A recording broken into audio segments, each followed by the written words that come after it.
बिस्मिल्लाहिर्रहमानिर्रहीम। अस्सलाम वालेकुम डियर स्टूडेंट्स। आज हम स्टार्ट करने वाले हैं CHN यानी कम्युनिटी हेल्थ नर्सिंग 2 की चैप्टर नंबर 2, जो कि हमारे साथ है vaccine preventable and communicable disease. Vaccine के बारे में हम पढ़ेंगे और किस तरह से वैक्सीन के ज़रिए से या किसी अदर फैक्टर्स के ज़रिए से जिसके ज़रिए से हम क्या कर सकते हैं, जो कम्युनिकेबल डिजीज़ है, जो ट्रांसफॉर्मेबल डिजीज़ है, उससे अपने आप को बचा सकते हैं। तो आइए स्टार्ट लेते हैं। स्टार्ट लेने से पहले आप लोगों से एक छोटा सा रिक्वेस्ट है कि अगर आप हमारे चैनल पे नए हैं तो हमारे चैनल लेक्चर्स बाय अनाया को सब्सक्राइब करें, कमेंट करें and press the bell icon, ताकि नेक्स्ट वीडियो का नोटिफिकेशन आप लोग को बहुत जल्द मिल सके, और इस चैनल को अपने फ्रेंड्स के साथ ज़रूर शेयर करें। तो स्टूडेंट्स, हमारे साथ ऑब्जेक्टिव्स क्या है? फर्स्ट वन जो है ना, वो है डिफाइन कम्युनिकेबल डिजीज़। फर्स्ट हम कम्युनिकेबल डिजीज़ के बारे में पढ़ेंगे, फिर वो मूड डिस्कस करेंगे जिसके ज़रिए से हमारे साथ जो कम्युनिकेबल डिजीज़ है, जो ट्रांसफॉर्मेबल डिजीज़ है, वो ट्रांसफ़र हो सकते हैं एक दूसरे को। फिर इसके बाद हम कुछ प्रिंसिपल के बारे में पढ़ेंगे जो कि हमारे साथ कम्युनिकेबल डिजीज़ को कंट्रोल कर सकती है, यानी एक दूसरे के साथ फैलने से या एक दूसरे को ट्रांसफ़र होने से या कम्युनिकेट होने से क्या हो सकती है, ये डिजीज़ जो है ना प्रिवेंट हो सकती है। तो उस कंट्रोलिंग फैक्टर्स के ज़रिए से पढ़ेंगे, उसके बारे में पढ़ेंगे। फिर उसके बाद हम टीबी के बारे में पढ़ेंगे, जिसको हम ट्यूबरकुलोसिस कहते हैं। उसकी कॉजेटिव ऑर्गेनिज्म कौन कौन से हैं उसके बारे में पढ़ेंगे। उसके साइन एंड सिम्टम्स के बारे में पढ़ेंगे। डायग्नोस्टिक टेस्ट एंड मैनेजमेंट के बारे में पढ़ेंगे। तो इस वीडियो लेक्चर में ये 4 ऑब्जेक्टिव्स हम क्लियर करेंगे, और फिर नेक्स्ट वीडियो लेक्चर में हम डिप्थीरिया की जितनी भी causative organism, sign and symptom, management and complication है उसके बारे में पढ़ेंगे, और दूसरी डिजीज़ हमारे साथ होगी पर्टोसिस। ठीक है। तो अब हम आते हैं कम्युनिकेबल डिजीज़ की तरफ कि व्हाट इज़ कम्युनिकेबल डिजीज़। तो जैसे कि मैंने आप लोगों को बताया कि वो डिजीज़ जो कि from one person to another person transfer होती है बाय एनी या डिफरेंट मेथड। ठीक है। तो उसको हम क्या कहते हैं, उसको हम कहते हैं कम्युनिकेबल डिजीज़। अब डिफरेंट मेथड में हमारे साथ आते हैं डायरेक्ट मेथड, और एक होता है इनडायरेक्ट मेथड। डायरेक्ट मेथड वो होता है जो कि फॉर एग्ज़ाम्पल एक पर्सन है, उसको आपने टच किया या उसके साथ आप मिले, ठीक है, और उससे आपको क्या हो गया, आपको जो डिजीज़ है वो कास हो गई, तो उसको हम क्या कहते हैं, डायरेक्ट डिजीज़ कहते हैं। ठीक है, यानी डायरेक्ट आपको क्या हो गया, ट्रांसफ़र हो गया। अगर इनडायरेक्ट की हम बात करें तो इनडायरेक्ट ऐसा होता है कि फॉर एग्ज़ाम्पल एक जो इन्फेक्टेड पर्सन है, उसने किसी चीज़ को टच किया, ठीक है, यानी टेबल को टच किया, इनएनिमेट ऑब्जेक्ट को टच किया, जिसके ज़रिए से फिर आप गए वहाँ पे और उस चीज़ को टच किया, ठीक है, या उसके ड्रॉपलेट्स जो है ना, जो माउथ से ड्रॉपलेट है या स्नीजिंग के ज़रिए से जो ड्रॉपलेट चले जाते हैं, वो किसी इनएनिमेट ऑब्जेक्ट में क्या हो गए, पड़ गए, और आपने क्या किया, उस चीज़ को टच किया, उसकी वजह से अगर आपको वो डिजीज़ कास हो गई, तो ये हमारे साथ इनडायरेक्ट कम्युनिकेबल डिजीज़ हो गई या इनडायरेक्ट पॉजिटिव एजेंट हो गई। ठीक है। तो डिफरेंट मेथड के ज़रिए से हमारे साथ कम्युनिकेबल डिजीज़ जो है ना, वो ट्रांसफ़र हो सकती है। तो लिखा गया है यहाँ स्लाइड में कि communicable disease are defined by the World Health Organization, जिसको हम WHO कहते हैं। वर्ल्ड हेल्थ ऑर्गेनाइजेशन ने किस तरह से डिफ़ाइन किया है कम्युनिकेबल डिजीज़ को, कि ये हमारे साथ एक ऐसी डिज़ीज़ होती है जिसको हम क्या कहते हैं, इन्फेक्शियस डिजीज़ कहते हैं, क्योंकि ये हमारे साथ क्या काज कर देती है, इन्फेक्शन काज कर देती है, और दूसरा ये कि इन्फेक्शियस एजेंट की वजह से ये काज होती है। ठीक है। और वो एजेंट क्या हो सकती है, कोई भी पैथोजेनिक माइक्रो ऑर्गेनिज्म हो सकती है। अब माइक्रो ऑर्गेनिज्म में हमारे साथ वायरस भी आ सकते हैं, पैरासाइट्स भी आ सकते हैं, बैक्टीरिया भी आ सकती है, और जो फंजाई है वो भी आ सकती है। ठीक है। जब उसके ज़रिए से डायरेक्टली और इनडायरेक्टली किसी भी बंदे को दूसरे बंदे तक, यानी जो इन्फेक्टेड पर्सन है उससे ससेप्टेबल पर्सन को क्या पहुंच जाए, डिजीज़ जो है ना वो ट्रांसमिट हो जाए, चाहे वो डायरेक्टली हो चाहे वो इनडायरेक्टली हो। ठीक है। तो उसको हम क्या कहते हैं, उसको हम कम्युनिकेबल डिजीज़ कहते हैं। तो ये डिफिनीशन आप लोगों ने याद रखना है, एमसीक्यूज़ पॉइंट ऑफ व्यू से बहुत इंपॉर्टेंट है। अब यहाँ पे एग्जांपल दिए गए हैं कि डायरेक्ट ऑब्जेक्ट या इनडायरेक्ट जो हम कहते हैं कि कम्युनिकेबल डिजीज़ जो है ना वो स्प्रेड हो सकते हैं डायरेक्ट तरीके से या इनडायरेक्ट तरीके से। तो डायरेक्ट का बताया गया है, ये आप लोग देख सकते हैं कि यहाँ से जो ससेप्टेबल है उससे सॉरी जो रिजर्वायर है उससे डायरेक्ट ही कहाँ तक आया है, जो ससेप्टेबल होस्ट से वो वहाँ तक पहुँच गया है। ठीक है। तो इसको हम क्या कहते हैं, डायरेक्ट तरीका कहते हैं, कि डायरेक्ट तरीके से क्या हो गया है, कम्युनिकेबल डिजीज़ जो है ना वो स्प्रेड हो गया है। लेकिन अगर इनडायरेक्ट की हम बात करें तो आप लोग देख सकते हैं एयरबॉर्न के ज़रिए से, फिर जो है ना व्हीकल के ज़रिए से। व्हीकल के ज़रिए से किस तरह से कास्ट हो सकती है, तो अगर कोई एक जगह से दूसरी जगह जाता है, ठीक है, और वो किसी सीट पे बैठ गया और उसके हैंड्स में क्या हो, वो इन्फेक्शन हो या जो भी हो, ठीक है, या एयर ड्रॉप्स जो है ना वो सीट पे या टायर पे क्या हो गए, वो वहाँ पे मतलब पहुँच गए, ठीक है, और वहाँ पे रह गए, और कोई अदर पर्सन आ गया और उसने उस टायर को या सीट को टच किया, तो उसके ज़रिए से भी हमारे साथ ये जो डिजीज़ है कास हो सकती है, जो कि एक इनडायरेक्ट फॉर्म्स के ज़रिए से कास हो गई, ठीक है।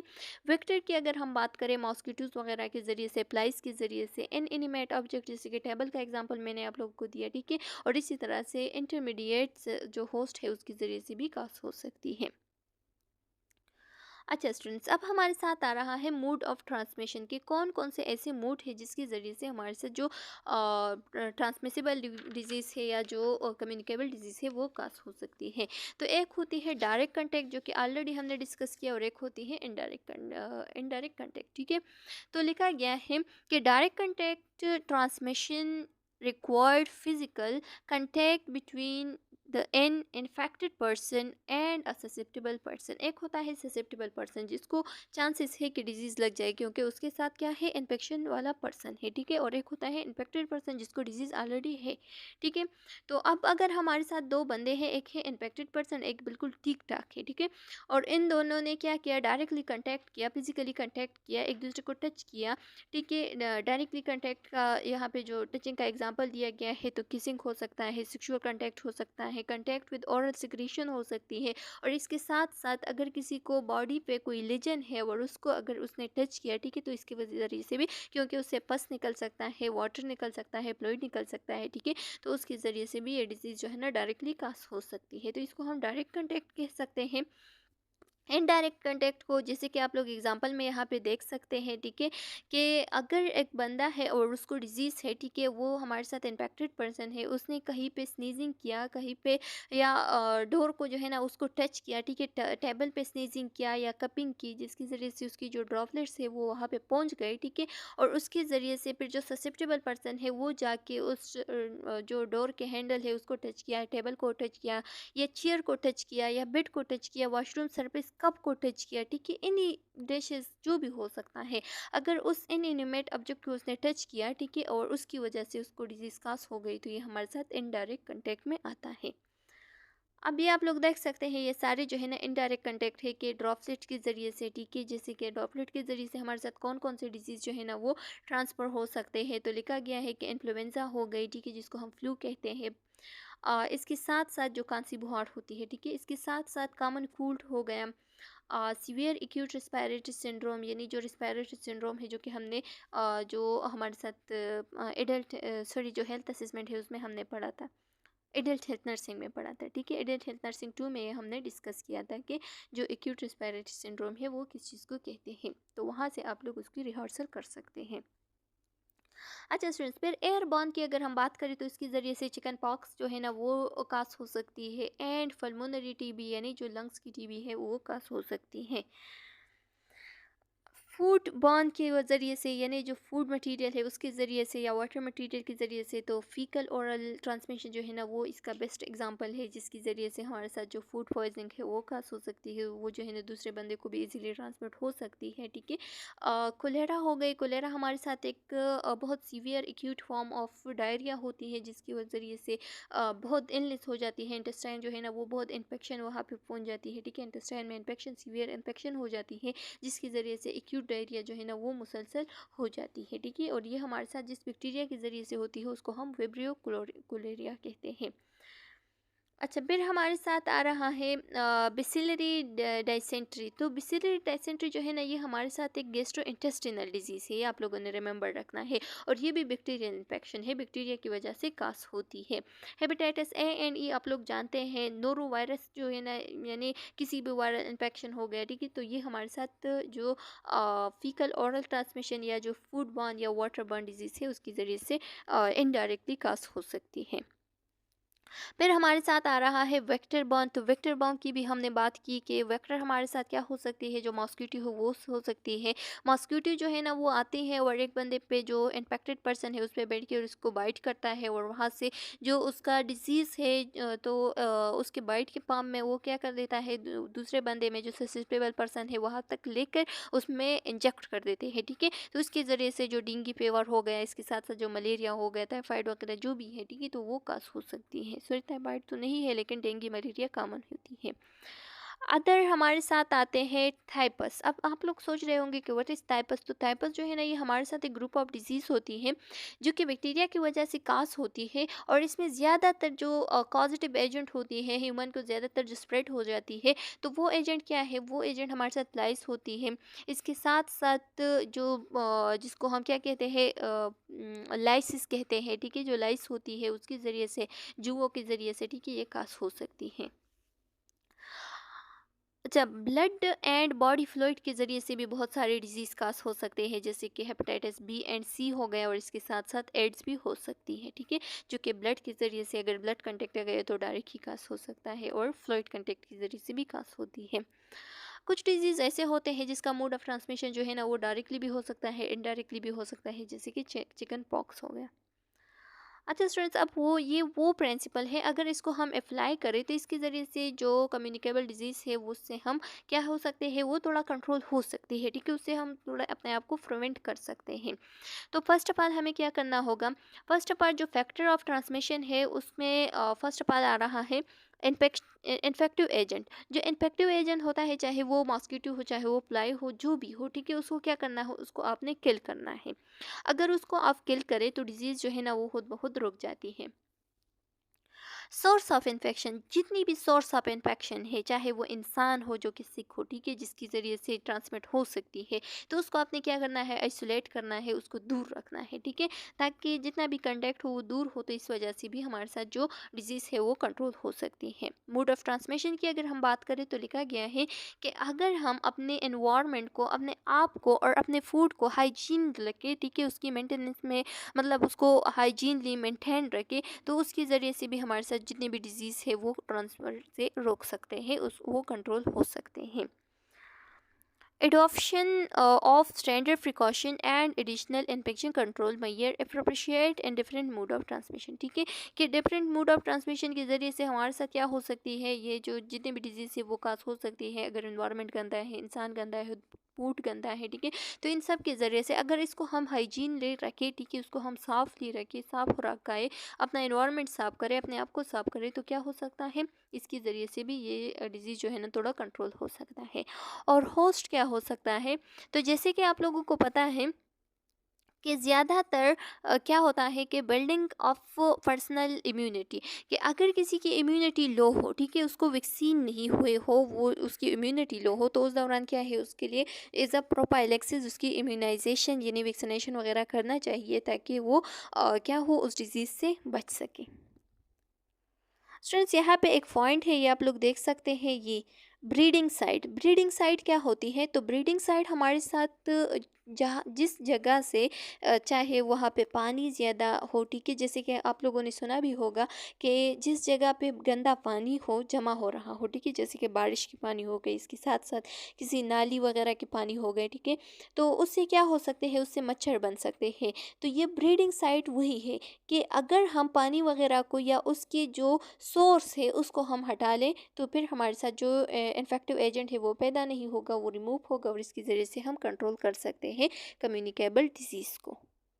अच्छा स्टूडेंट्स, अब हमारे साथ आ रहे हैं सिग्निफिकेंट सोशल इम्पैक्ट। अब वो अहम असरात जो कि सोसाइटी पे पड़ सकते हैं, जिसकी वजह से भी हमारे साथ जो डिज़ीज़ है वो क्या हो सकती है, मतलब डिज़ीज़ के बहुत सारे असरात हो सकती है। ठीक है, तो अब सोसाइटी में या सोसाइटी की वजह से किस तरह से डिज़ीज़ जो है ना वो स्प्रेड हो सकती है, या कौन कौन सी ऐसी सोसाइटी है जिसमें ये डिज़ीज़ जो है ना ज़्यादातर इसकी इम्पैक्ट है या इसकी इफ़ेक्ट है, ठीक है, जो कम्युनिकेबल डिज़ीज़ है। तो अगर हमारे साथ स्पेशली ये उस जगह में ये डिज़ीज़ जो है ना, जो कम्युनिकेबल डिज़ीज़ है वो ज़्यादातर ट्रांसफ़र हो जाते हैं या ज़्यादा कम्युनिकेट हो जाते हैं, जो कि हमारे साथ लोअर हो, लो हो एंड मिडिल इनकम कंट्रीज़ हो, ठीक है, जिसमें ज़्यादा रिसोर्सेज ना हो, जिसमें ज़्यादा जो फैसिलिटीज़ है वो मौजूद ना हो, तो इसकी वजह से ये जो डिज़ीज़ है ये ट्रांसफ़र हो सकती है, उस एरिया को इफ़ेक्ट कर सकती है। Disruption of family and social networking, अगर सोशल नेटवर्किंग या फैमिली की डिस्ट्रप्शन हो तो उसकी वजह से भी इम्पैक्ट हो सकती है। वाइड स्प्रेडिंग सिग्मा, सिग्मा जो है ना ये हमारे साथ क्या होती है, जो नेगेटिव बिलीफ होती है, ठीक है, जो कि बहुत सारे फैल गए हैं, वाइड स्प्रेड फैल गए हैं, ठीक है, वो बिलीफ, वो सेट ऑफ बिलीफ जो है ना उसकी वजह से ये डिजीज़ जो है ना ये कम्युनिकेट हो जाती है, फर्दर मोर कम्युनिकेट हो जाती है, जिसकी वजह से क्या होती है, जो ट्रीटमेंट वगैरह है वो सही से नहीं होती, क्योंकि अपना डिस्क्रिमिनेशन, अपना एक रूल्स रेगुलेशन लोगों ने बनाए हैं, अपने एक बिलीव सब लोगों ने बनाए हैं, ठीक है, और उस बिलीव पे चलते हैं, तो इस वजह से जो डिज़ीज़ है वो बहुत स्प्रेड हो जाते हैं, जैसे कि TB, HIV AIDS and leprosy. Leprosy हमारे साथ क्या होती है, ये एक ऐसी डिज़ीज़ है जो कि माइक्रो लिफ्रोया से कास होती है, ठीक है, और ये ज़्यादातर इफ़ेक्ट कर देती हैं nerve, skin, eye and lining of the nose को, ठीक है, ये आप लोगों ने रिमेंबर रखना है। Discrimination of employment, school, migration and policies, तो जो अनफेयर ट्रीटमेंट है, ज़्यादातर लोग जो है ना वो रेस के बेस पे या जो इसका जो मजहब है उसके बेस पे ज़्यादातर ट्रीटमेंट होती है, ठीक है, मतलब जो अक़लियत वगैरह के बेस पे जो ट्रीटमेंट होती है, या ज़्यादातर जो है ना ये लोग ऐसे कहते हैं कि ये हमारी ज़ात का नहीं है तो इसका ट्रीटमेंट सही से नहीं करना चाहिए, तो इसकी वजह से भी फिर ज़्यादातर जो डिज़ीज़ है वो क्या हो सकती है, स्प्रेड हो सकती है, और इस सोसाइटी को बहुत अफेक्ट कर सकती हैं। And reduction and renew of for the country tourism, और कंट्री की जो टूरिज़्म है उसमें क्या है, रिडक्शन अगर आ जाए तो इसकी वजह से भी इम्पैक्ट हो सकती है। अच्छा स्टूडेंट्स, अब ये आप लोग देख सकते हैं, अगर हैंड हाइजीन आप लोग कर रहे हैं, अपने आप का ख्याल कर रहे हैं, तो ये कम्युनिकेबल डिसीज़ जो है ना उससे प्रिवेंट हो सकती है। अब कुछ यहाँ पे पॉइंट्स दिए गए हैं कि किस तरह से हम कम्युनिकेबल डिजीज़ को प्रिवेंट कर सकते हैं। तो अगर आप साफ़ पानी पीते हैं, ठीक है, तो इससे भी आपको क्या हो सकती है, जो डिज़ीज़ है वो ट्रांसफ़र नहीं होगी और आप थोड़ा प्रिवेंट रहेंगे, ठीक है।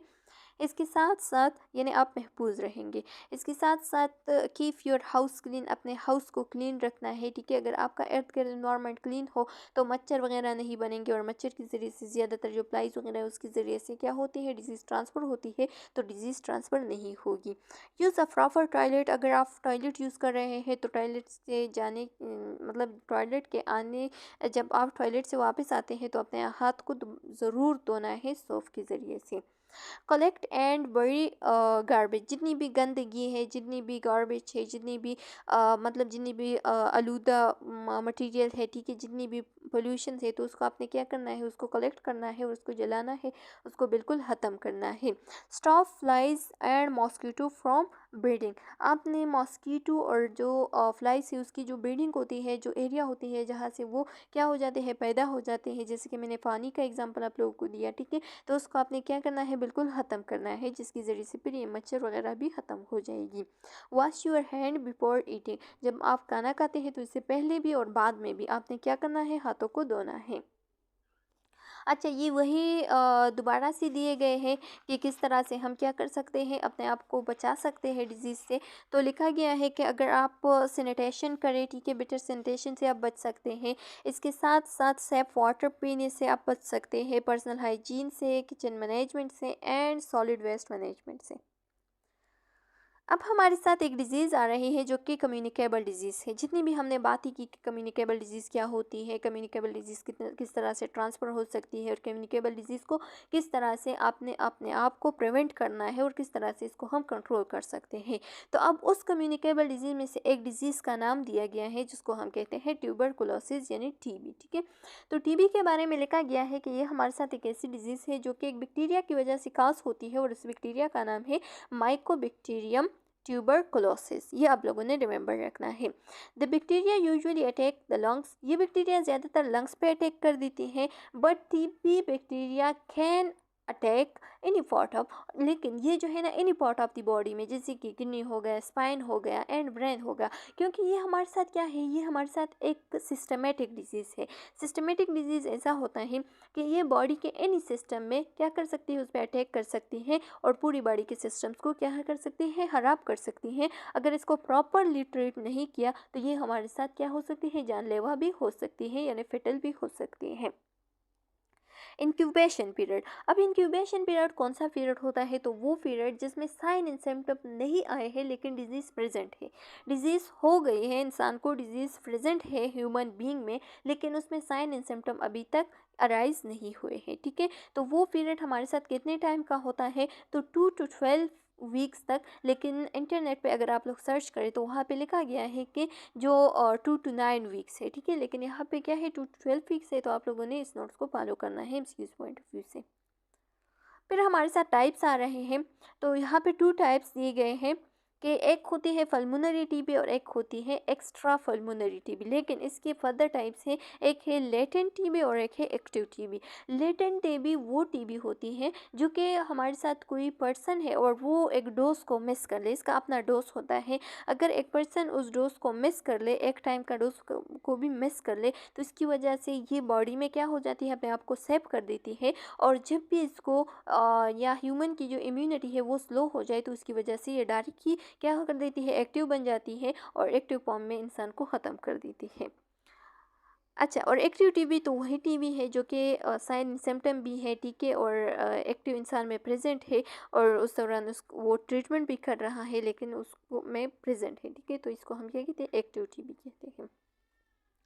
अच्छा, यहाँ पे जो 2 एग्जांपल दिए गए हैं कि पल्मोनरी टीबी, तो अगर लंग्स को इफेक्ट कर ले टीबी तो उसको हम पल्मोनरी टीबी कहते हैं। और एक्स्ट्रा पल्मोनरी टीबी जो कि लंग्स के आउटसाइड पे हो, ठीक है, यानी आउटसाइड ऑफ द लंग्स हो, तो इसको हम एक्स्ट्रा पल्मोनरी टीबी कहते हैं। लंग्स के आउटसाइड पे अगर क्या हो जाए, टीबी अकर हो जाए, तो उसको हम क्या कहते हैं, एक्स्ट्रा पल्मोनरी टीबी कहते हैं।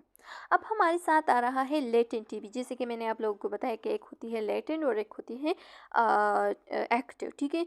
तो साइन एंड सिम्टम में लिखा गया है कि लेटेंट टीबी वो टीबी होती है जो कि हमारे साथ क्या हो, जब आप डोज को सही से यूज़ ना कर ले, ठीक है, उसको मिस कर ले, तो उसकी वजह से ये इनएक्टिव फॉर्म में बॉडी में रह जाती है और ये बैक्टीरिया इनएक्टिव रहती है, ठीक है, ये एक्टिव नहीं होती। लेकिन जब भी इसको इन्वायरमेंट मिल जाए, जब भी इंसान थोड़ा कमज़ोर हो जाए, उसकी इम्यूनिटी कमज़ोर हो जाए, तो ये क्या हो जाती है, ये एक्टिव टीबी में कन्वर्ट हो जाती है। फिर इंसान इसका क्या कर देती है, सो treatment is important for the person with latent TB, ठीक है। तो लेटेंट टीबी में भी इंसान को क्या करना है, अपना टेस्ट वगैरह करना है और उसको चाहिए कि वो अपना ट्रीटमेंट को कंटिन्यू करे ताकि इसकी जो स्प्रेडिंग है वो कंट्रोल रहे, ठीक है। तकरीबन दुनिया में 2 मिलियन ऐसे लोग मौजूद हैं जिसको क्या है, लेटेंट टीबी है, ठीक है, यानी उसकी ज़्यादा साइन सिम्टम वगैरह इराज नहीं है लेकिन लेटेंटली प्रेजेंट है उसकी बॉडी में। एक्टिव टीबी के बारे में लिखा गया है कि एक्टिव टीबी हमारे साथ वो कंडीशन होता है, make a person sick and can spread other to other, ठीक है। ये एक ऐसी कंडीशन होती है जो कि हमारे साथ डायरेक्टली साइन एंड सिम्टम को शो करे, ठीक है। तो उसको हम क्या कहते हैं, एक्टिव टीबी कहते हैं, जो कि इंसान को क्या कर दे सकती है, वो इंसान बीमार होगा, ठीक है, उसमें साइन एंड सिम्टम होंगे, दूसरा है कि वो डायरेक्टली ट्रांसफ़र हो सकती है, दूसरे इंसान में स्प्रेड हो सकती है, बॉडी उसके बॉडी में भी स्प्रेड हो सकती है और दूसरे इंसान को भी ट्रांसफ़र हो सकती है। It can occur in the first few week after infection. जब इन्फेक्शन हो जाए तो फर्स्ट फ्यू वीक्स में क्या हो जाती है, ये अकर हो जाती है, ये जो टीबी होती है। या बॉडी में प्रेजेंट होती है और कुछ साल लेती है, साल के बाद जो है ना उसकी साइन एंड सिम्टम राइज हो जाती है और फिर क्या कर देती है, इंसान को बहुत ज़्यादा इफेक्ट कर देती है। तो इसकी साइन एंड सिम्टम में प्रेजेंट है कि कपिंग होगी और कपिंग जो है ना एटलीस्ट 3 से ज़्यादा वीक्स से होगी, ठीक है। तो ये हमारे साथ टीबी को जाहिर कर देती है। अगर कपिंग में ब्लड आ रहा है तो तब भी टीबी के निशानी है, ठीक है। अगर चेस्ट पेन है, सीवियर चेस्ट पेन है और जब भी वो ब्रीथ लेता है, जब भी वो कपिंग करता है तो वो उसको बहुत सीवियरली पेन हो जाता है चेस्ट एरिया पे, तो ये हमारे साथ क्या हो जाती है, टीबी की एक साइन एंड सिम्टम है। इसके साथ साथ अनइंटेंशनल वेट लॉस, इसका वेट जो है ना वो अनइंटेंशनली उसे पता भी नहीं और वेट लॉस हो रहा है बगैर किसी वजह से, फटीग हो रही है। इसके साथ साथ फीवर है लेकिन high grade fever 104 105, night sweet हो रही है, स्पेशली ये बहुत कॉमन साइन एंड सिम्टम है। चिल होगी and loss of appetite. Risk factor क्या हो सकती है? तो जब भी कोई इंसान को एड है या HIV है तो वो ज़्यादातर उसका जो इम्यून सिस्टम है वीक है तो उसको TB हो सकती है, ठीक है। डायबिटीज़ वाले इंसान को हो सकती है। सर्टेन कैंसर, ज़्यादातर जो कैंसर है, जो लंग कैंसर हो गया इसी तरह की, ठीक है, तो इसको ज़्यादातर TB हो सकती है। अगर उसका न्यूट्रिशन ठीक नहीं है तो किसी का न्यूट्रिशन अगर ठीक ना हो तो उसको भी TB हो सकती है, ठीक है। माल न्यूट्रिशन वाले जितने भी बच्चे हैं, यंग्स हैं, ज़्यादातर ये यंग एज में होती है। और अगर यंग एज में ना हो तो जो एडवांस एज है यानी ओवर 80 एज, ठीक है, तो ओवर 80 जो है ना ये ज़्यादातर फिर उन ह्यूमन बींग्स को होती है। ट्रैवलिंग और लिविंग इन सर्टेन एरिया, वो इंसान जो कि ट्रैवलिंग कर रहा है एक जगह से दूसरी जगह तो उसको ज़्यादा रिस्क है, क्योंकि हो सकता है कि एक एरिया में बहुत कॉमन हो TB, ठीक है, तो वो जो है ना उसको भी लग सकती है। अ, अच्छा, इसके साथ हमारे साथ आ रहा है कि are living in certain area, या अगर ऐसी एरिया में रह रहा है जहाँ पे TB है, ठीक है, तो उस एरिया में भी उसको रिस्पाइटर हो सकती है। 4D की वजह से, 4D की वजह से क्यों? क्योंकि 4 वेंटिलेशन होगी, एक रूम होगा, सारे लोग जो है ना एक रूम में रहते हैं, तो इस वजह से भी, गुर्बत की वजह से भी। और अगर किसी सब्सटेंस का एब्यूज़ हो रहा है, मिसयूज़ हो रहा है, चाहे वो ड्रग हो चाहे वो अल्कोहल हो, तो इसकी वजह से भी उसकी इम्यूनिटी डाउन हो सकती है, जिसकी वजह से उसको TB हो सकती है यानी ट्यूबरकुलोसिस हो सकती है। डायग्नोस्टिक टेस्ट, अब डायग्नोस्टिक टेस्ट में हम क्या करते हैं तो फिज़िकल एग्जामिनेशन कर देते हैं, उसकी बॉडी वेट वगैरह को चेक कर देते हैं, उसकी कफिंग वगैरह हिस्ट्री लेते हैं, फिर उसके बाद जो है ना इमेजिंग टेस्ट कर देते हैं। इमेजिंग टेस्ट में एक्सरे आती है, CT स्कैन आती है, उसकी चेस्ट की CT स्कैन, एक्सरे वगैरह करते हैं। स्पूटम टेस्ट करते हैं, अगर उसमें ब्लड है तो ये भी साइन एंड सिम्टम है। ब्लड टेस्ट कर देते हैं कि ब्लड में जो बैक्टीरिया है, जो माइक्रो बैक्टीरिया है वो प्रेजेंट है कि नहीं। सैंपल स्किन टेस्ट कर देते हैं, और एक स्किन टेस्ट करते हैं जिसको हम कहते हैं मेंटॉक्स टेस्ट। ये मेंटॉक्स टेस्ट जो है ना ये बहुत इंपॉर्टेंट चीज़ है, इसकी वीडियो आप लोगों ने छोटी सी देखनी है इंटरनेट पे सर्च करके, ठीक है, ताकि आप लोगों को पता चले कि ये किस तरह से हो जाती है, ठीक है। ये मेंटॉक्स टेस्ट की क्या है, ये वो रीडिंग है, ये आप लोग अगर वीडियो में देख ले तो आप लोगों को इजीली समझ आ जाएगा। अच्छा, अब अगर हम मैनेजमेंट की बात करें तो किस तरह से हम मैनेज कर सकते हैं TB को, ठीक है। तो अगर एक इंसान है और उसको TB है तो उससे कहेंगे कि आपने घर में रहना है, अपने आप को आइसोलेट करना है, ठीक है, आपने बाहर नहीं जाना है। जब भी आप स्नीज करें, कप करें या हंसे तो उस दौरान आपने अपने माउथ को बिल्कुल कवर करना है, ठीक है, मास्क पहनना है। अगर आप किसी स्टफ को, किसी सामान को, किसी भी चीज़ को अगर आप यूज़ करें तो उसको आपने डिस्पोज करना है, फेंकना है, एक दूसरे को नहीं देना है कि वो यूज़ करे। अपने रूम को वेंटिलेट रखना है, ठीक है। इसके साथ साथ इफ़ पॉसिबल स्लीप एलोन, अगर पॉसिबल है तो आपने अकेले सोना है, ठीक है। क्योंकि अगर आपका कमरा क्या हो, अलहदा हो, तो दूसरे लोगों को बहुत कम चांसेस होगी कि आपसे ये डिज़ीज़ ट्रांसमिट हो जाए। वैक्सीनेशन, वैक्सीनेशन जैसे कि हमारे साथ BCG वैक्सीन है इसके लिए, ठीक है, वो करना बहुत ज़रूरी है। अवॉइड एक्सपोजिंग यूर सेल्फ, आपने क्या करना है, आपने अपने लोगों को एक्सपोज करना है कि मुझे TB है, मुझसे दूर रहे, ठीक है। ऐसा नहीं है कि आपने क्या कहे, आप उसको अपने आप जो है ना वो बेनकाब ना करे कि मुझे TB है, ठीक है, और वो आपसे मिले जुले या किसी चीज़ को यूज़ करे जो कि आपने ऑलरेडी यूज़ किया है, तो इसकी वजह से भी उसको रिस्क हो सकती है, तो इसके ज़रिए से भी हम मैनेज कर सकते हैं।